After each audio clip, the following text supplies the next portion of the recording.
So the iPhone 6s, one of my first iPhones I've owned. And I remember like yesterday how happy I was owning this exact same iPhone. But now, like 8 years later, and do I recommend buying this iPhone? Actually, not exactly. I mean, yeah, it's a great iPhone. It has its home button that the iPhone SE still has. So a lot of people love having the home button on their iPhone. But there are a couple of things that you should consider before buying this iPhone secondhand. If you own an iPhone 6s right now, I'm not mocking your iPhone, obviously. It's just like if you are in the market of buying a new iPhone, it shouldn't be the iPhone 6s. One of those reasons is because the iPhone 6s doesn't support iOS 16 because of many limitations.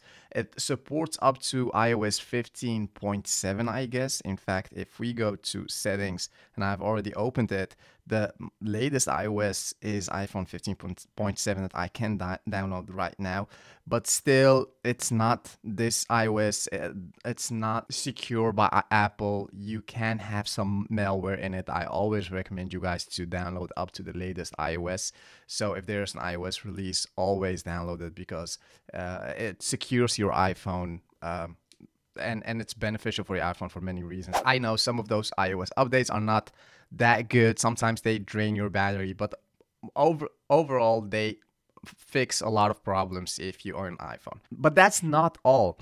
One of the other reasons, because this iPhone is very old, if you are intending buying it secondhand, it might not have the greatest battery. As you can see here, it's 37%, and the moment I've turned this iPhone on, it was like at 90%, and that wasn't even 10 minutes ago. So from 90% to 37% in like 10 minutes, that's a huge problem. You don't want to have that iPhone whatsoever. Even if you go to its battery and see its battery health, well, let's check that out. It says 88%, so that should be good, right? But as we see here, it's not that good, and I haven't even have that brightness cranked all the way up.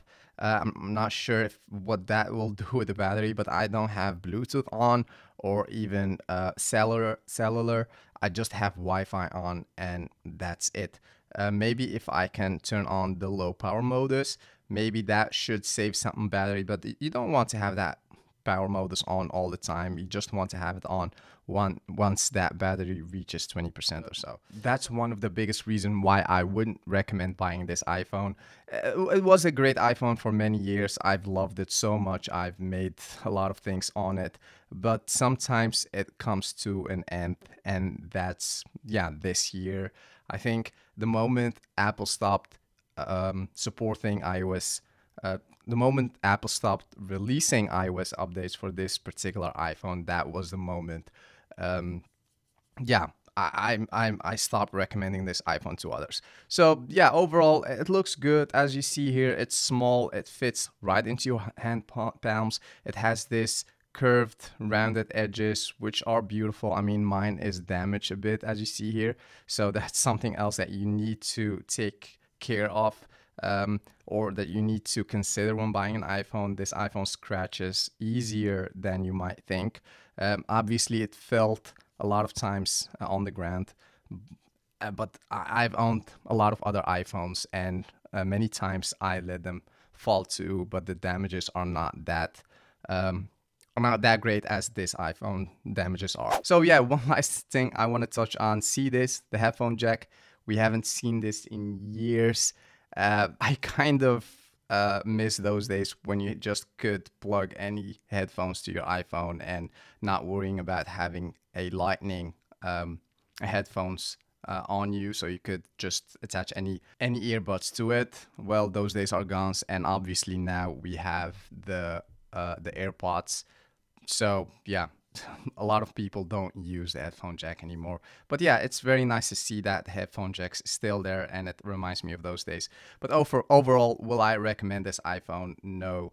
If you are tending to buy a new iPhone, don't buy the iPhone 6s. Even if you are on a budget, there are a lot of great iPhones like the iPhone 10 or the iPhone 10s that you can buy for like $200 or so, or even less. And I would recommend you buying those iPhones, but do your due diligence. Don't go over there and just buy the first iPhone you see on the market.